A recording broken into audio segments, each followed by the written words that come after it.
What's up, everyone? Welcome to the Blue Collar Enlightenment Show, where we learn new things every episode through conversations with guests from all around the globe.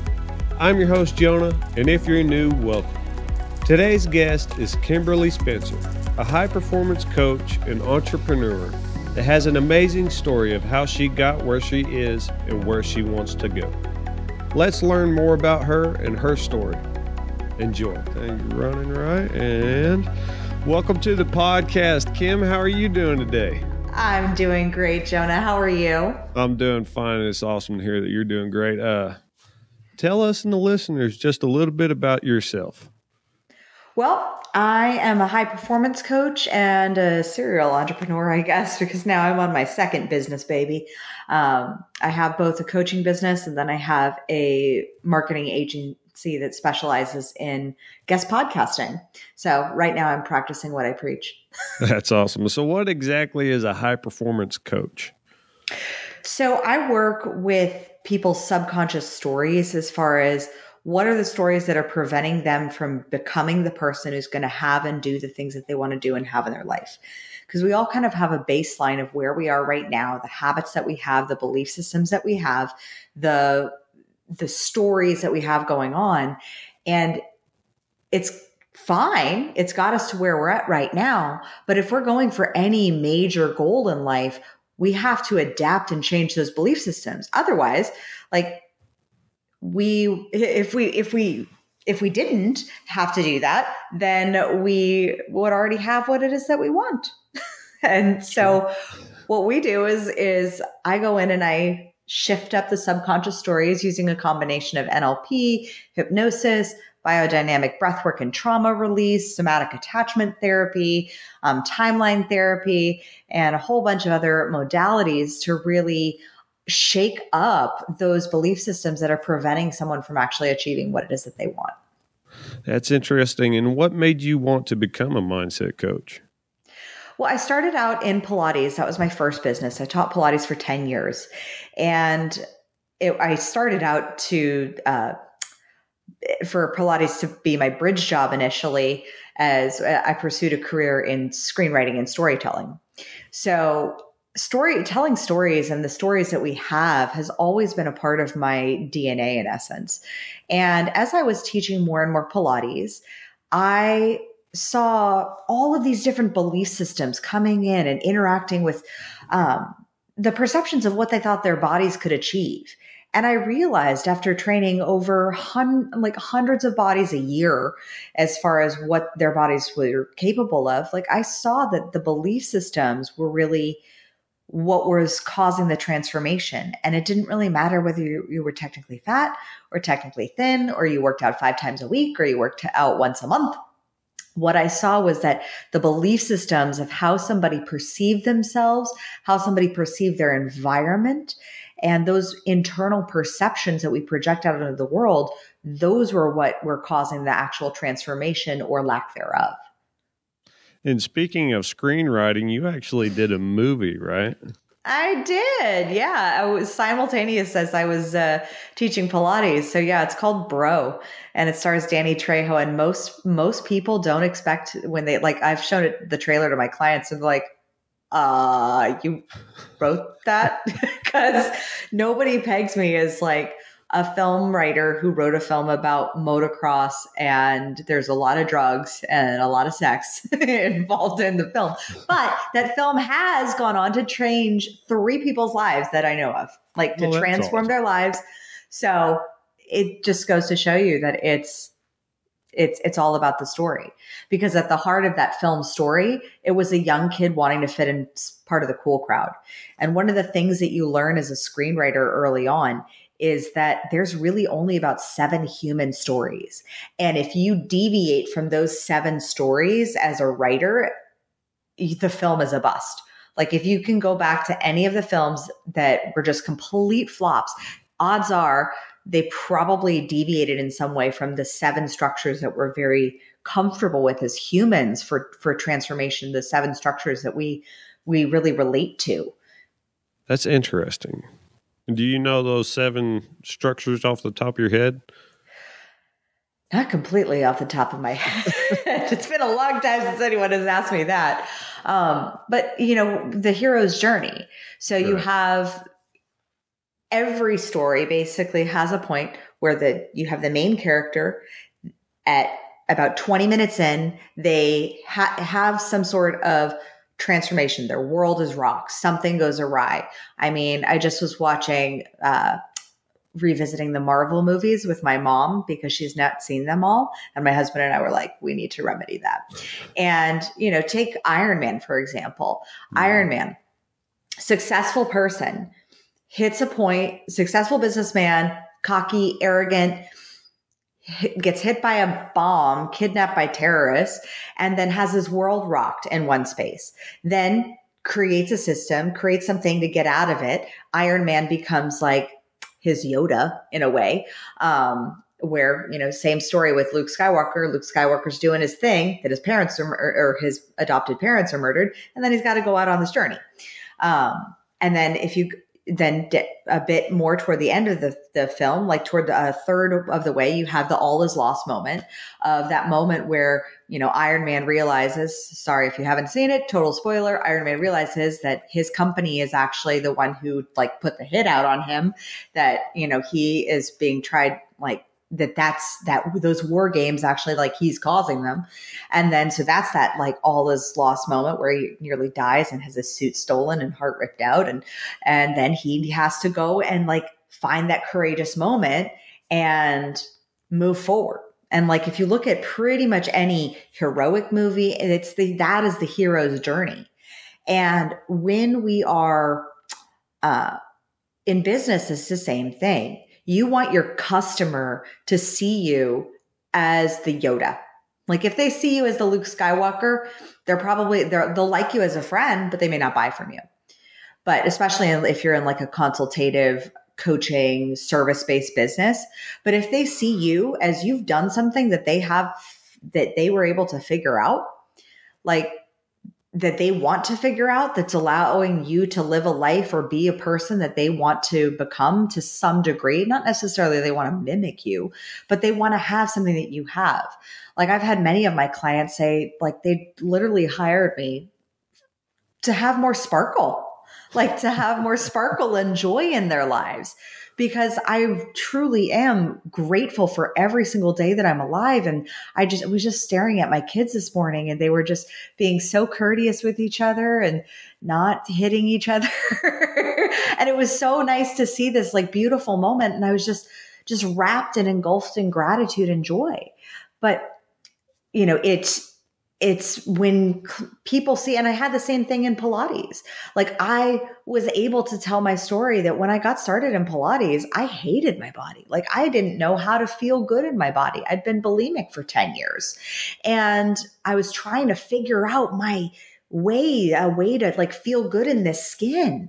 And then I was introduced to Pilates and suddenly I was like, I need to teach this. Like if this process can make me feel that good, I need to teach this to everyone. Everybody needs to know how to do this. And so I went through the process of initiation, got certified, got, my first few clients and then grew, but I grew authentically. I grew from a place of like, I had so many women tell me that they chose to work with me over some other personal trainer because the other personal trainer was like, I've always been fit. I love fitness. I've always loved fitness. I was like, I freaking hated fitness. Like I couldn't run a mile to save my life. I was an exercise-induced asthmatic, like literally could not run down the block without my Walkman back in the day, the CD skipping as I'm like trying to like heave for breath.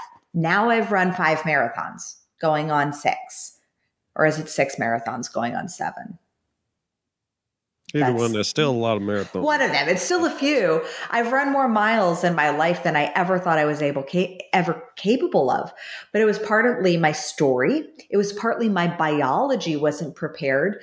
And that's a huge piece of our story is most people, when they think of their story, they think it's all like mental. And I'm like, our story is processed through our physical body. Like this body is what is experiencing the world.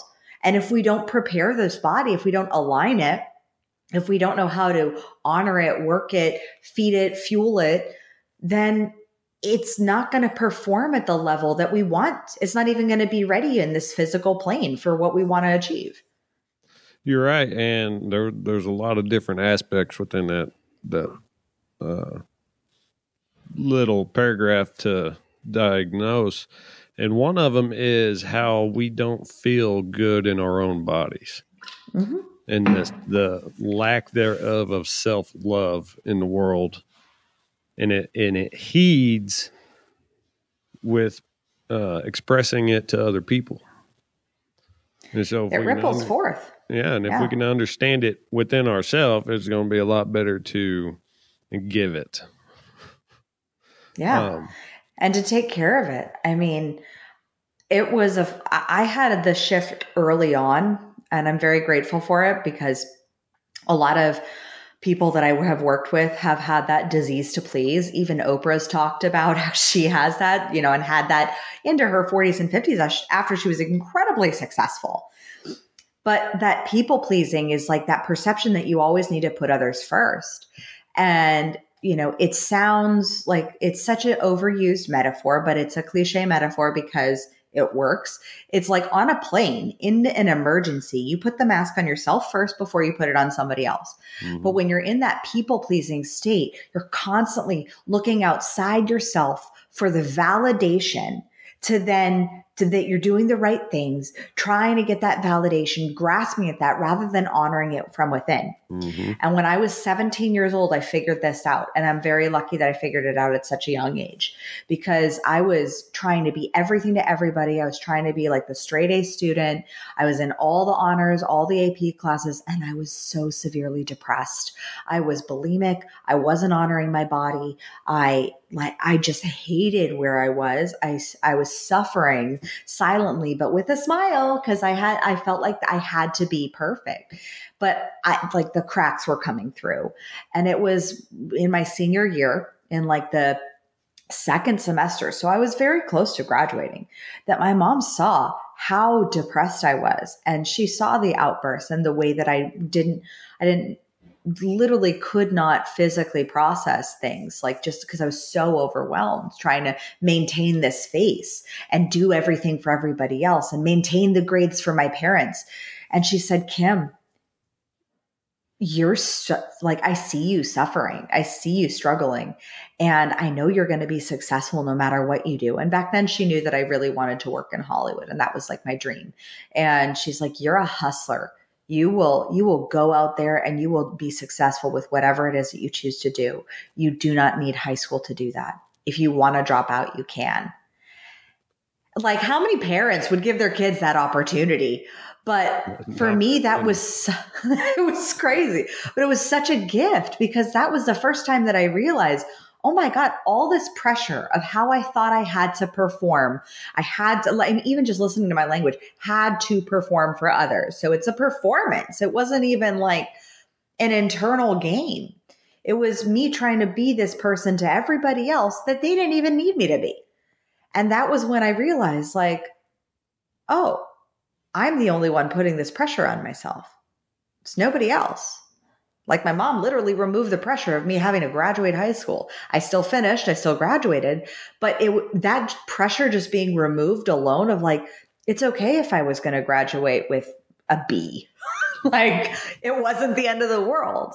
And that was such a gift because I took that lesson into my adulthood and have consistently put the mask on myself first before attending and even into motherhood. Like, I remember I was 6 weeks after giving birth, and I was struggling because I knew my body could go back to exercising after 4 weeks, but it was recommended. And I was like, it's always recommended that you wait 6. And I was like, oh, wait. But those last 2 weeks, I was like chomping at the bit, and my husband saw it. And I was like, my mental health is very, very much tied to my physiological health and how strong I feel.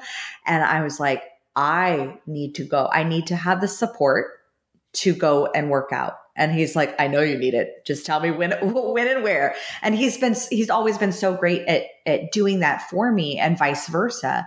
Because when you can claim and command what it is that you know you need, instead of being like, oh, I really should be there for my baby. I should be. And like, of course you're going to be there for your baby, but are you really going to be there as a mother or as a business owner for the baby of your business in full presence, fully engaged? Or are you going to be a little short circuited, a little more hot tempered, a little bit more easily triggered because you're not putting yourself first? That's an interesting aspect because it could go a lot of different ways with that. Mm-hmm. How so? So,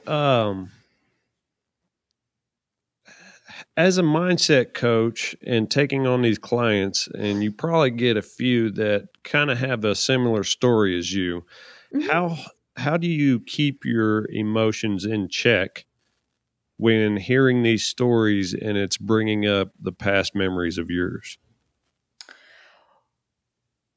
Well, I always learn from my clients. That's one. But it's not my place in their session to work on me. And if I notice that there's something that comes up and comes through for me that's like, ooh, that's something I need to work on, I write it down and then I put the focus back on service and back on them, because they're not paying me to fix my shit. They're paying me to fix theirs, and like work with them through it and see what needs to be seen and hold the space for them to have that transformation themselves. And the beautiful thing is that as a coach, I operate from this very, very ingrained now mentality of perception is projection.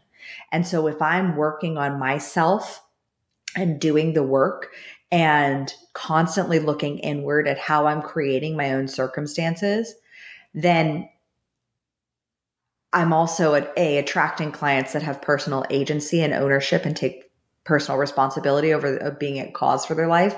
And B, I'm also in a space where by me working on that, on myself, I'm actually showing up better for them. And thus, because we're human, we have mirror neurons, and that's reflected in their development as well.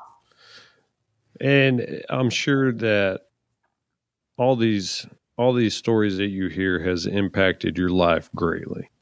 Mm-hmm. How has it truly impacted your life? I mean, I think the ones where I see where people do some, like where I get those tiny little breakthroughs. The one that really stuck out to me was one that I learned when I was 19 years old, because my parents were both entrepreneurs. I saw them grow a business from nothing to $1 million a year business, with my dad being an addict. And sometimes his addiction was work. And sometimes my mom's escapism as well was work. And I saw this like constancy of the story of being busy. And I remember when I was teaching Pilates, and I had two clients, one who was a stay-at-home mom. She was divorced and fully supported by her husband, her ex-husband. Her kids were in high school. They had their own Mercedeses. This is in LA, so about to say, rolling big on that one. Yeah. So, and she was the most stressed out human I've ever seen in my life. Oh, wow. Like, I've never seen anyone fret over what the PTA is deciding for napkins as I did with her. And like her belly was literally inflamed and hard and stiff, and everything was rigid and immobile. And then I also simultaneously had a client who was a lawyer. She was a mother of 2 and going on 3. She was pregnant. She was a lawyer at one of the top law firms in LA, partner. And she would waddle in at 9:00 at night with her pregnant belly and always had a smile on her face, always would just, be very pleasant. And I had to ask, I was like, were you always this way? And she said no. But she actually had a very similar childhood with very similar childhood traumas to mine. And she just made a choice. She made a decision. And I also saw this story of busyness, right? And stress, the story of stress with the one client who was the stay-at-home mom and single mom and divorced. Like, she had such a powerful story of stress. It was also reflected in her body. versus my other client, she was very flexible, very like, and I would ask her like, oh, I bet you're going to go home and go to sleep tonight. And she's like, no, I have some work I have to do. But she would never complain about the amount of workload. She would never, like, I've never heard her complain about it. She's like, I might have to get a little coffee. And then, I was blown away. And that's when I realized our stories of stress, our stories of busyness, it's a mindset. Overwhelm is a choice, much to the very unpopular opinion. And I've gotten some heat for saying that, but overwhelm is a choice. It's when you are looking at outside of yourself. And yes, let me be clear. There's a difference between the story of overwhelm and the biological response of overwhelming stimuli. So the biology may have a story of like that's written and ingrained from trauma in the past, and the biology reacts. And so there's a feeling that lasts, according to Dr. Jill Bolte, who wrote the book A Stroke of Insight, a feeling biologically lasts for 90 seconds. After that, holding on to that feeling is a choice and a story. And so if we can allow for ourselves to process the biological response to overwhelming stimuli, sometimes this can be, I've worked with many of my clients on just like taking a breath when they're in the moment and just taking like 60 seconds and saying, hey, I just need to take 60 seconds. I promise I'll be right back. And you remove yourself, breathe, and then process the feeling physiologically so that you can come back with a clear head. But what I see from a lot of people, and this is what I grew up with, was the feeling would happen. And then the story of like, oh, well, this is happening. And then the worry, and then the anxiety, and then the stress. And then it was the repetition of the story. And then the story would repeat itself again. And then it would be repeated. And then we take our story and then we take it to the coffee shop and say, oh my gosh, you won't believe how stressed I am and how like overwhelmed I am. I'm doing so much. And then we get the 3 Trojan horses from that. We get a form of safety because our biology and our physiology gets used to that stimuli. And that's what keeps us in a chronic stress state. We get control because if we train that enough in ourselves, then we know how to survive in that stressed out environment. Not saying it's healthy, not saying it's like a place you always want to live, but if you know how to survive in overwhelm and that's like your space, then there's a perception of agency that at least I know how to control, at least I know how to make decisions in this space. I see it when I get into like a highly stressed state, which I was in 2 days ago. We had a fallout with a business challenge in my family's business. And I suddenly was like, whew, and I felt the surge biologically. And I know my strategy. I go immediately into action. I'm like, this, and this needs to happen. And we're done. And then I was like, okay, I know how to work the strategy, and it gives me an agency of control, which also gives us, it's sometimes the control for those recovering control freaks. Hi. It almost gives that sense of pleasure and delight that like, oh, we conquered that beast. We were able to slay it.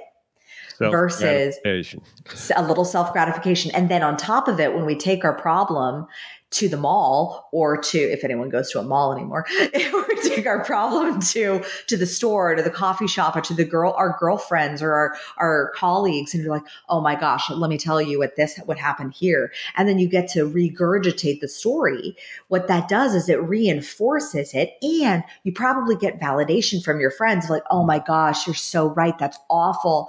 Oh, that's so challenging. And so it gives us these 3 benefits of safety, control, and validation that then allow us, that then train our brain and our mind and our bodies to seek that out.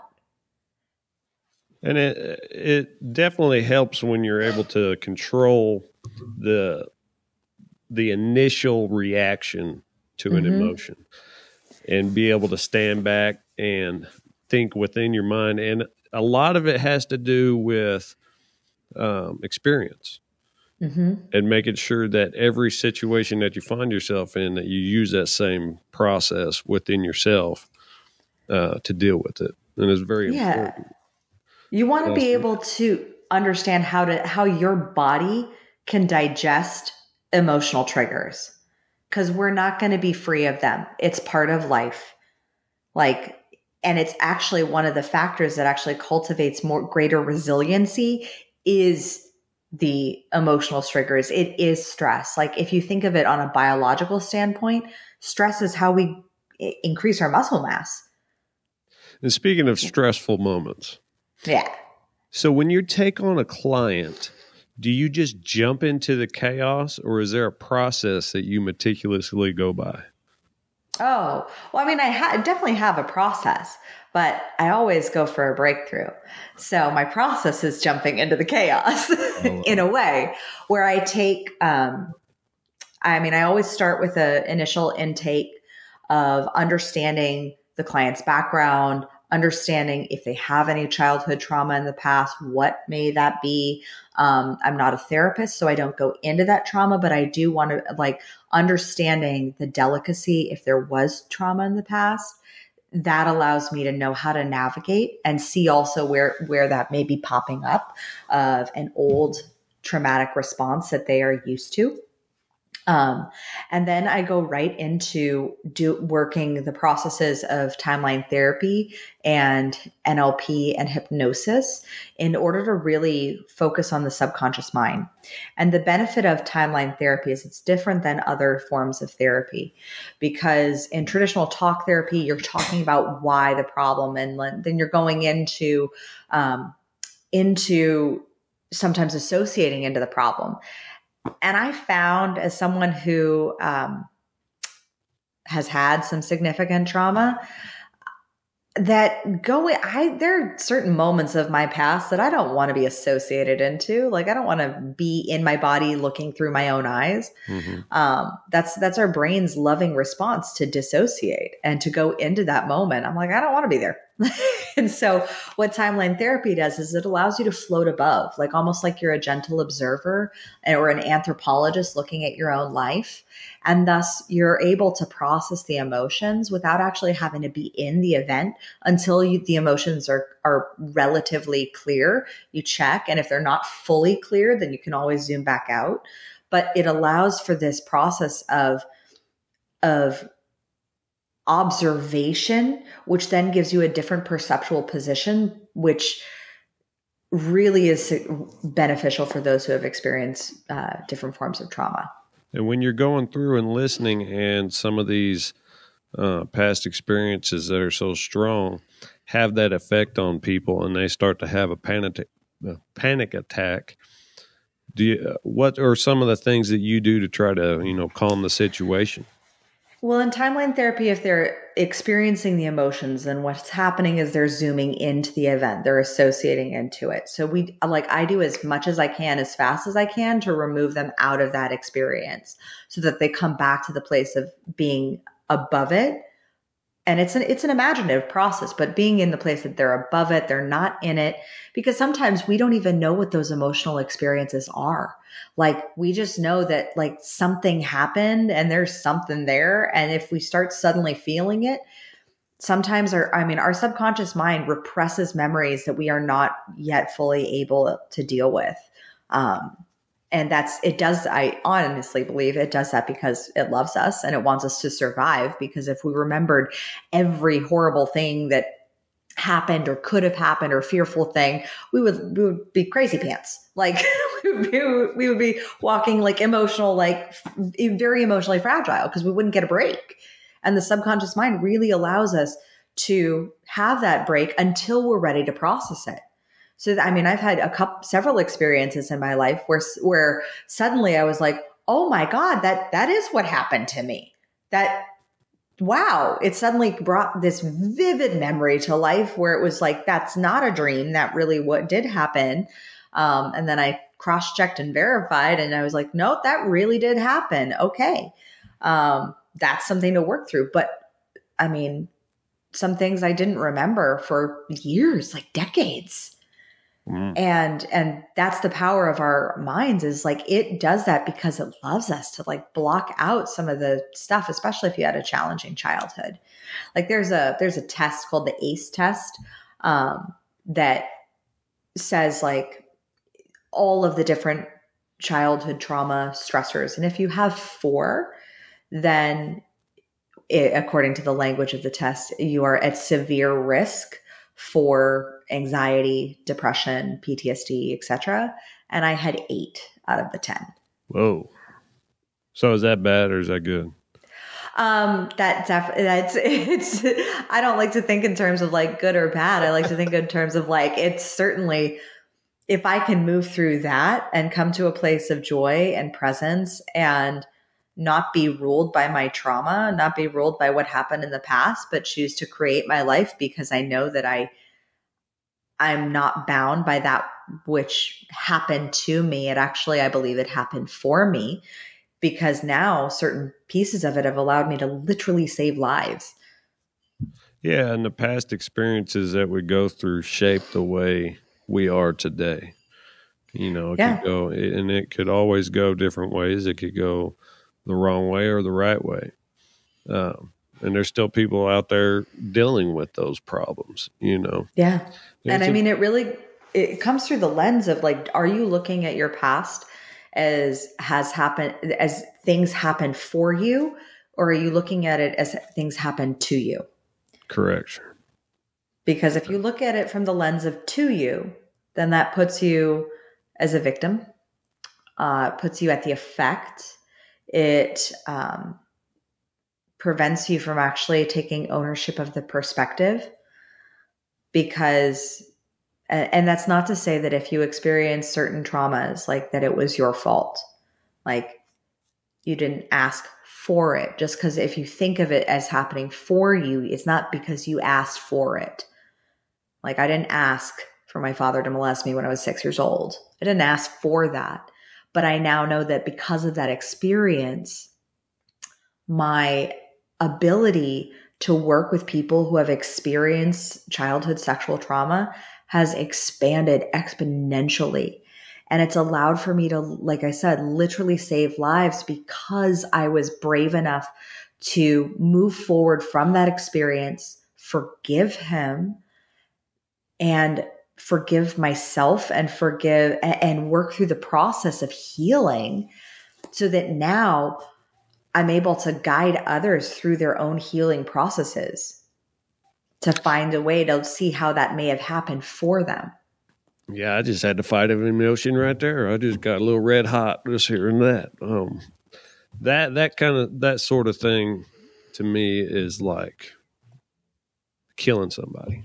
It's like one of the worst things you could do to anybody in the world, especially a child, to traumatize. Oh, that's I guess that's a trigger for me because there's all sorts of emotions going right now, especially since I have young daughters, and I do not want that for them. Yeah. So, it hits home for me. I'm so protective of children in general, and the fact that it's 1 in 4 girls and 1 in 6 boys, it's a horrific thing. And it's also like my dad also experienced that as well. Like his mother sexually abused him.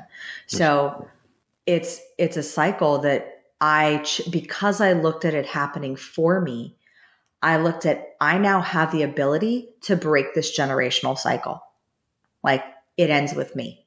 And that's the greatest gift that you can take, is when you take ownership of how it can allow you to serve, how it can be something that can be for the greater benefit of humanity.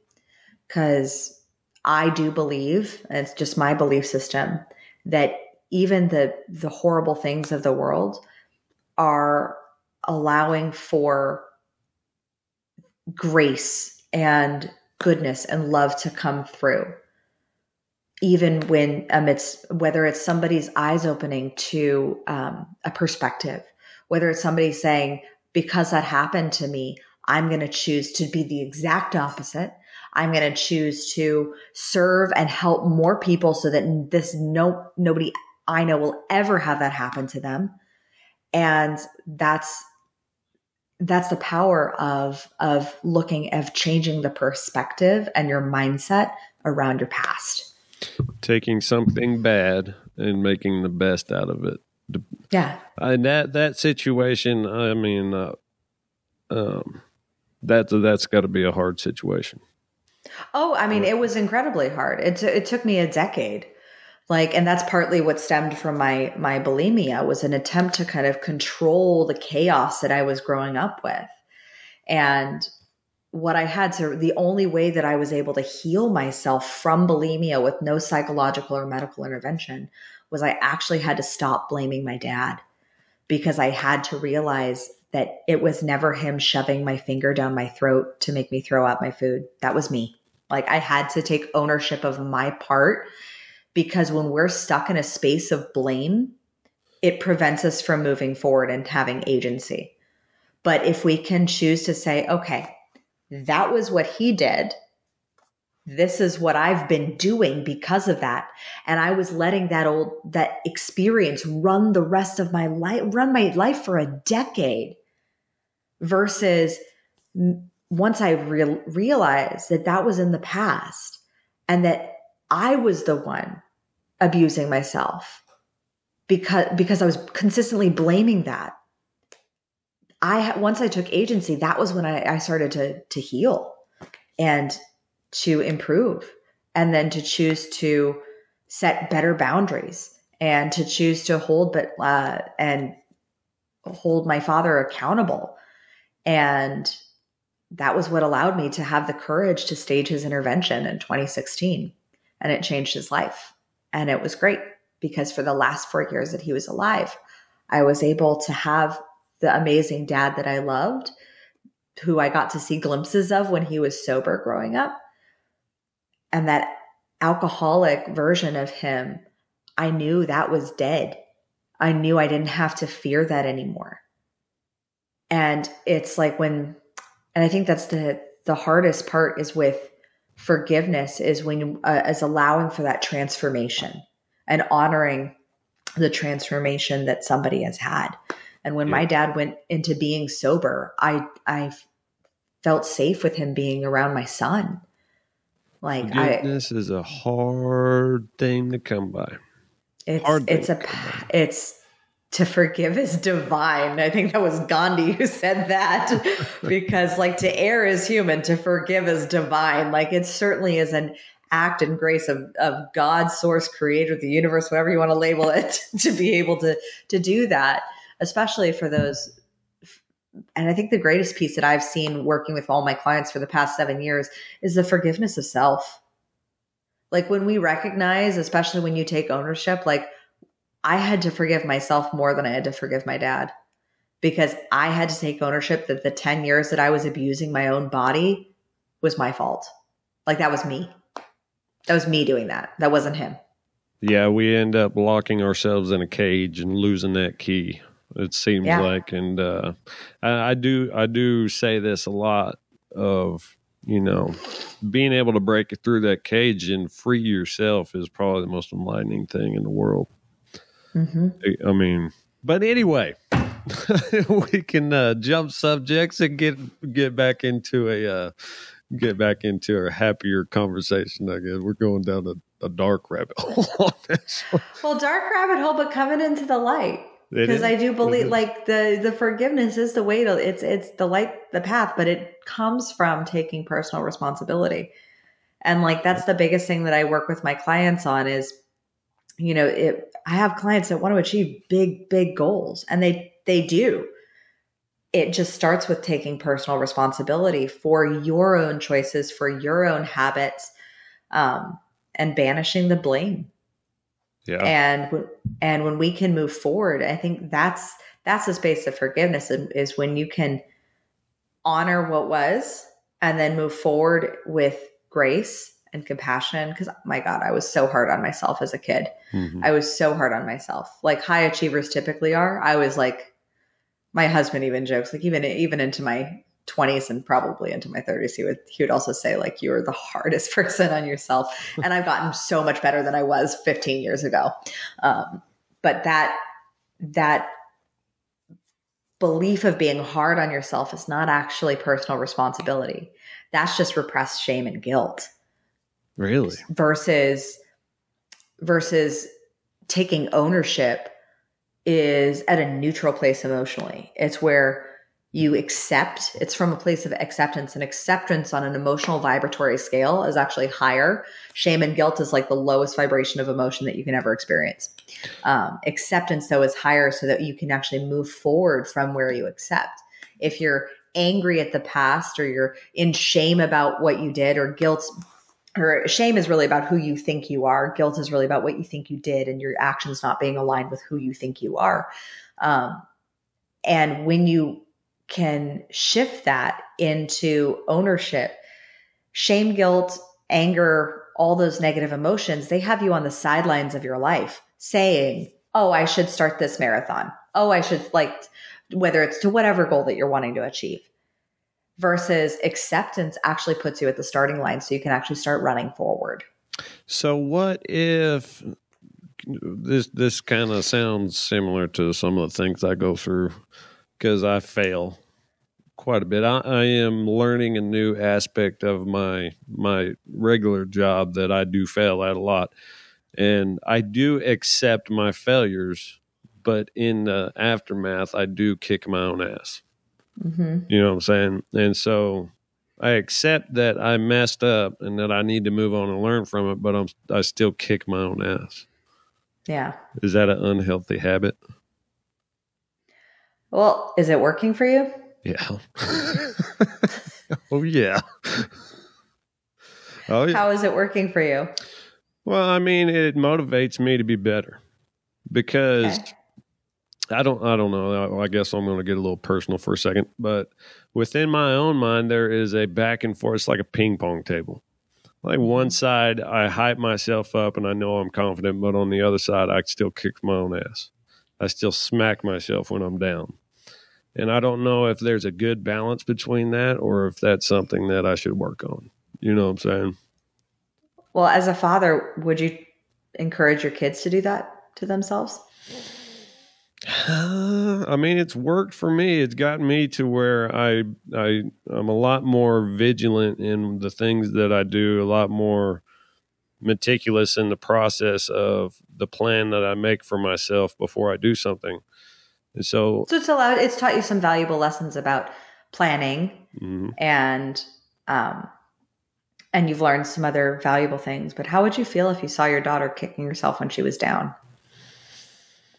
Oh, it would depend on how she came through it, because it's hard for me to relate to my daughter's emotions. It's easier for my wife to do it, but for me, as men and women do process emotions differently. And so when I'm trying to talk to her, I mean, even with my son, his emotions and the way I process emotions is different. It's crazy, the generational difference on top of everything. Yeah. And that's a good question. I might have to think about that and reflect on that for a minute. Yeah. Because, I mean, you can bottle the stress up, or you can just move on from it and keep it in the back of your mind that, hey, it's still on the shelf. And I mean, it's a regulation piece like that we learn, right? So we have 3 different ways of regulation. We have co-regulation, which is like we regulate together. We have auto-regulation, which is basically what's like called shelving, where you just kind of like, because sometimes we can't deal with the emotions when we're like in it. We're like, I just got to get out of the house. I literally just have to get to this appointment. I'm going to shelf this right now. And then ideally you come back to it. But sometimes if you shelf too many things, you end up in avoidance, escapism, or distraction. Or then there is self-regulation. And self-regulation is where you know that, like, okay, I'm beating myself up right now. I'm being hard on myself, but I know that that this piece is part of my process to move me forward and to move me through so that I become a better leader, or I'm better at what I do. The problem is that with children, they don't have self-regulation or auto-regulation. Those two forms of regulation are taught, and they're taught by their environment, whether it's their school, their caregivers. And so their ability to self-regulate and auto-regulate is completely and directly correlated and parallel to how they learn to regulate how they were able to be co-regulated with. I was not very skilled at self-regulation, or I was very skilled at auto-regulation because that was what I saw expressed. I saw the auto-regulation of escapism or avoidance, or the allowance of, I'm going to shelve it, I'm going to shelve it, I'm going to shelve it, I'm going to shelve it. Oh my God, I'm now overwhelmed. I have to deal with all of these things. So I did not learn that. But the thing is I did learn later on in life how to self-regulate and auto-regulate, but it came from I have to give my husband a lot of credit for that, because he was able to just be with me in my emotions and not try to fix it and not try to make it better, and just be with me in it, knowing that I'm a big girl and I'll be able to figure it out. Yeah. And it's that hard part. Oh, go ahead. I'm sorry. Oh, go ahead.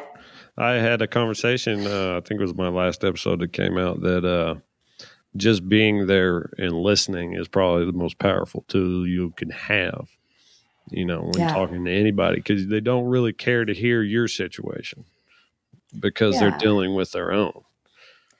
And it's that the acknowledgement piece, right? Like, one of the big things that we do with our boys, because I have a 5-year-old and a 1-year-old, and my 5-year-old has some pretty big emotions. The 1-year-old does too, but my 5-year-old has some pretty big emotions.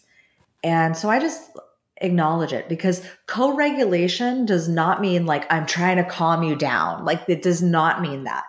It means being with the person as they're experiencing it, because what you're doing is you're allowing for them to have a range of expression.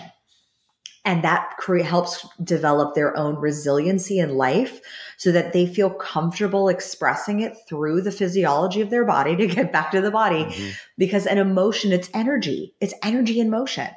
And so if you allow them the space to feel comfortable in that expression to an appropriate degree, like when my son flies completely off the handle, we bring him back to a place where we're like, okay, do you need a hug? Do you need to let's have a hug?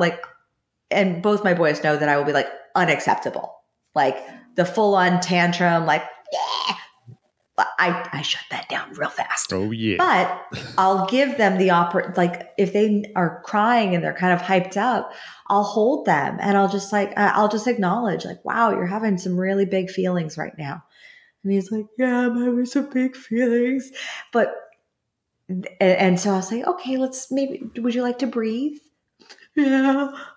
And so you give them that chance, because breathing helps the co-regulation. And breathing together actually activates the parasympathetic nervous system, because especially when they're like flying off the handle, that's their sympathetic fight, flight, freeze. Oh my gosh, what's happening? All these sensations, etc. Versus allowing them to breathe and just being with them in that space and acknowledge, and then letting that feeling process through their body, not to the level of your comfort, but let it process through their body. And giving them that space and time. And once you do, it's magical, because then if you can stop it before the story starts, then that's when it gives them that allowance that feeling is not their identity. That feeling is not who they are. It's just a moment. It's an experience. It's an expression. And it's something that's part of like all of our human experience that we get to go through, and it allows us to have a greater range of resiliency. Oh yeah, I feel that. I got twin 6-year-old girls, and they're good luck. A few big, especially when the they teenage years. Fighting, man, they get to fighting, and one will hurt the other's feelings, and then run off, and then I'll have to calm her down, and then she'll go back and hurt the other one's feeling. It's just a rotation all day. One's making the other one mad. It's insane. But there's moments, like you said, when you just sit there and you see them and they're playing and they're, they have that thing that they have because they're twins, and it's beautiful because they're sharing and being kind for each other. Like, if one of them doesn't make the other one mad and the other one's mad, then they're going to go ahead and comfort them. But when they're fighting, it's total opposite. It's amazing. to see. Yeah. It's blows your mind. It really is. And that's so cool because, I mean, I love seeing it like with my boys, with being able to see the friendship emerging and the compassion and the kindness and the fact that they, like my 1-year-old now is like every morning he wakes up, he's like, brother. Like he wants to be up. He wants to do whatever his brother is doing. He wants to be hanging out with his brother. He just worships him, like loves him. And we are really instilling with our eldest and like, you're a leader. Like if he does something that like gets Colton in trouble, he gets in trouble for doing that. And because I think that ability to also acknowledge leadership is necessary in children. It's what my business really stands for, is like crown yourself. If you think of a monarch or a queen or a king of any country, they were groomed from the moment that they were born that they were going to be leading a country. And they were surrounded by a council. They were surrounded by people preparing them for this role for the rest of their, like for the early childhood of their lives. And so my question to always my clients who have kids is like, how are you preparing your children to lead? And that doesn't mean leadership is in like hierarchical where you're looking down on somebody and thinking like, oh, I'm better than you. That's not leadership. But being able to see somebody and know that what you're doing is being watched, who you're being is being observed by others as appropriate, not appropriate, successful, not successful, and they're looking for strategies. And to answer your question from way back ago, when you asked me about like the content of my clients' stories, when I hear their stories, I tend to not listen for content. I listen for the context, because what I'm looking for is the frame in which I'm looking for and listening for is the frame in which they're perceiving this thing happening for them, this experience. I'm listening to their language as far as like, how are they describing this for them? Are they taking ownership or are they passing the buck of blame? Are they in a space of, speaking of my son, he's sending me little messages under my door right now. But are they in a space where they feel agency, or are they in a space where they're feeling disempowered? Are they, is this correlated to a past pattern? Is this is this something that's happened before that's kind of just happening the same way, but in a different form? And so I'm listening for all of these pieces of the context, because if you can break the context, then you create a whole new picture. And once you've done this initial talk and you've gotten to that point, do you map out something with them or for them, or what's your process with that? Yeah, I have a curriculum that I either do in 12 weeks or 12 months. In 12 months, I focus on each month as the piece of the curriculum. So like we would have 1 month focusing specifically on mindset, 1 month focused on skill set. And if it's in the 3-month format, then we just focus 1 week on that topic. But that way it allows for my clients to move forward, whether they keep their commitments or not. Because I do believe accountability coaching of like, hey, how's it going? Did you accomplish all your goals this week? No, you didn't do everything to 100%. Okay, let's reset those goals. Do it next week. That's going to be replaced by AI in the next 3 to 5 years, probably sooner. Because AI is going to have a better memory than us, and versus the empathy and the process that comes from a process that actually is proven to have transformation. And so my process has resulted in my clients achieving their 1-year financial goals in 3 months. It's gotten them there to fulfill their childhood dreams of buying themselves a plane. It's gotten my clients to reconnect with their estranged children after years of like an ugly divorce. Like those stories are the ones that get me the most, because even the thought of having my children estranged from me is just heartbreaking. Oh yeah. And so this ability is like, and the skill set of having a curriculum and a process, I move my clients every week or month through a topic, whether it's branding. And branding, I don't go into like, what are your brand colors? But I think of like, how are you branding yourself as a leader? Like, how do people perceive you? How do you perceive yourself? And is there a disconnect? how are you marketing yourself? Now, marketing is not just, it's the message that you put out there. It's what you stand for. It's the values that you say you're preaching. Are you actually living in integrity with that or not? So I go deeper than just like tactile, like this is business. Like when I have a sales, when we focus on the month on sales or the week on sales, it's all about financial mindset. And it's about understanding what sales is, which is just influence. It's an influence strategy. It's a strategy of persuasion. And so if we can look at where you feel influential, we can adapt that into another area. And speaking of marketing, how do you go about marketing yourself? And how much of a learning curve has it been to be able to do that? I'm over a year in podcasting.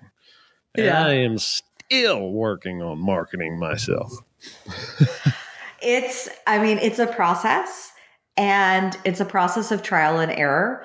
But I do believe everybody, just like they have their own subconscious success system, they have their own successful marketing system. And for me, I had to look at what made me successful in my first business, which was Pilates and in screenwriting. And I looked at both of those and I said, it was having conversations. It was meeting people. And so when the pandemic really shut down my main form of lead generation, which was live events and workshops where I would invite people in, I would meet people, I started doing guest podcasting. And that's what grew. And we did over $170,000 from just guest podcasting alone in new business in the past 2 years.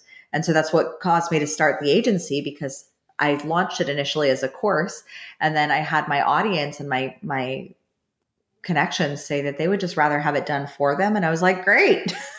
I have the team. I can support them in doing that.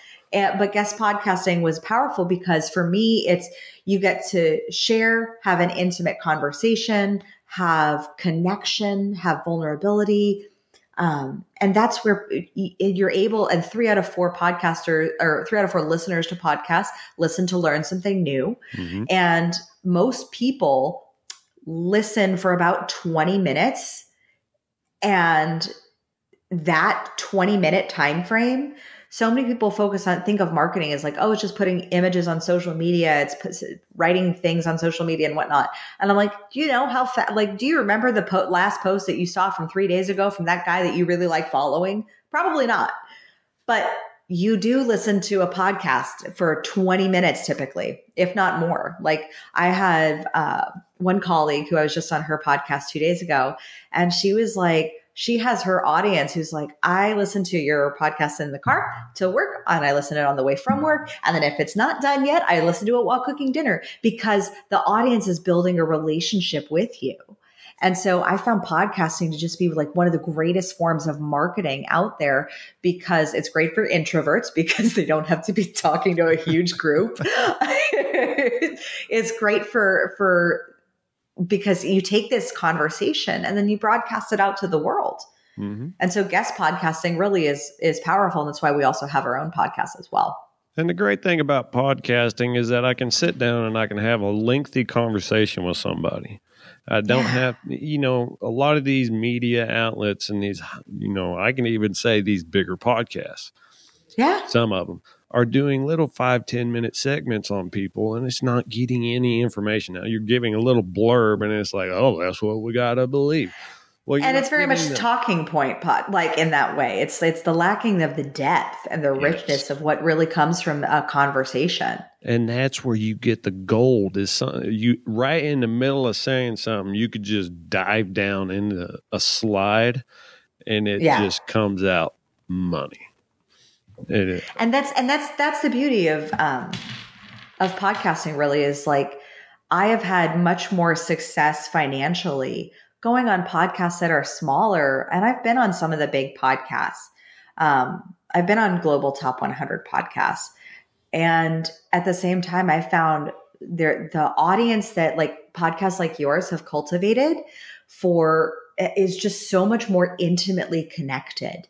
And there's very much a reflection of like the know, like, and trust, and they already trust you. And that's why I'm always so honored to go on anybody else's podcast, because you've spent the time and the energy and the work for a year or even for some podcasters longer to build up a following and an audience of people who regularly tune in.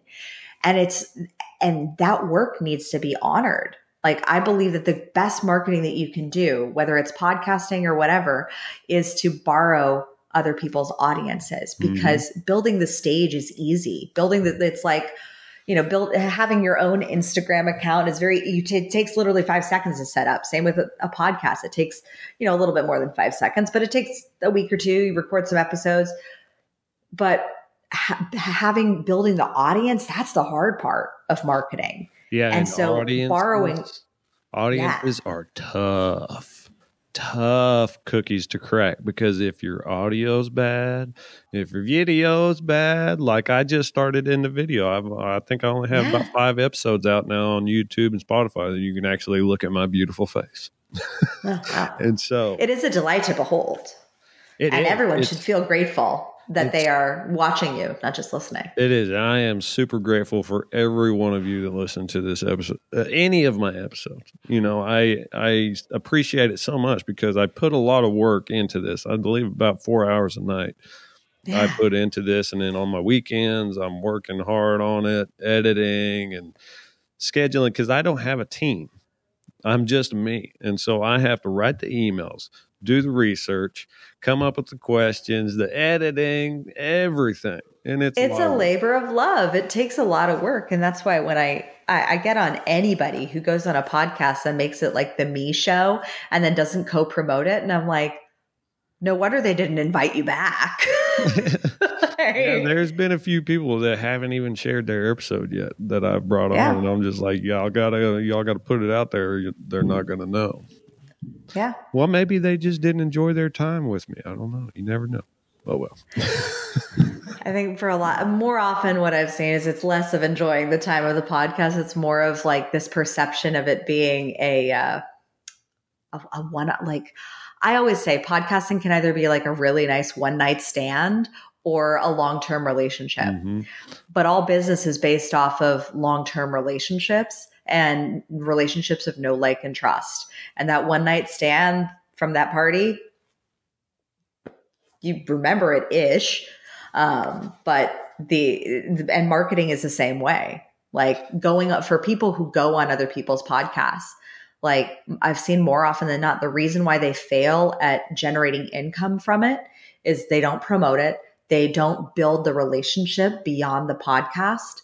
They don't, and they really make it all about them and think that it's like I recently said it's like a circle jerk for your ego. It's just oh, Lord have mercy. That's a perfect. But it can also be a really powerful relationship development tool that, I mean, it's like you and I have shared now like an hour and going on 10 minutes, and I do need to get off in 3 minutes because I have a client. But it's like precious time that we're not going to get back. Yeah. And so why not leave it all on the floor? Be courageous in your conversations, be honoring of the other person's time, and choose to really invest in that relationship that you're building. And it's a network. Once you start with one and you make sure that you've given that person the respect that they deserve, they're going to tell their friends. They're going to tell their people, and you just grow from there. And it's been such a crazy ride for me to start with one person, have somebody hear it, say, "Oh, I love that podcast, and this is what I do. Would you like to have me on?" And it just grows from there. And then you meet people doing things like, going out and finding, like yourself, you're linking people up. Mm-hmm. And it's amazing. And some of the conversations that you can hear on these podcasts are great. And I know you have only about 5 minutes, so I'll have a few more questions for you. And the great thing about my podcast is I'll still have more questions for you. And so you're always welcome back. Well, thank you so much, Jonah. Of course. And so what's been the most enlightening moment of your journey? There have been so many. I think it was probably the births of both of my children. They are my coaches. I've worked with some extraordinary coaches and paid heaps of money, and my children coach me every day to be a better human. Like, because I see myself so deeply reflected in them, and and the parts of me that I may be rejecting, the parts of me that I may need to embrace, the parts of me that I may still need to heal. They're my best coaches. And they're brutally honest. And they're brutally honest. That's true. They don't sugarcoat it. Oh, my 5-year-old told me, he goes, "Mommy, I thought that was your belly, but it's really your butt." Oh, and I was Lord. he was like, oh, he said, because he was like, "Are you pregnant again?" He's really hoping for another one.